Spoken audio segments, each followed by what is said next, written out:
Complete guide on fixing Minecraft server lag. Lag can ruin your gaming experience. But don't worry, we're here to help you understand and tackle this issue. First, let's explore the common causes of lag.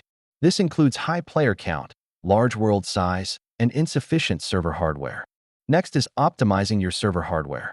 Investing in a good CPU and sufficient RAM can drastically improve performance.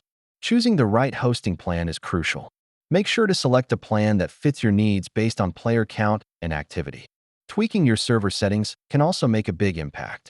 Adjusting view distance, entity count, and tick rate can lead to noticeable improvements. Consider using plugins and mods designed to optimize performance.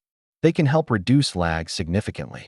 Another effective method is to reduce your world size and entity count. A smaller world can help your server run smoother. Regular maintenance and cleanup routines are essential. Clean up unused files and check for additional optimization opportunities periodically. Implement testing and monitoring tools to keep an eye on your server's performance. This will help you identify issues proactively. In conclusion, by addressing hardware, settings, and proactive maintenance, you can fix your Minecraft server lag. Remember these key fixes to enjoy a smoother gaming experience.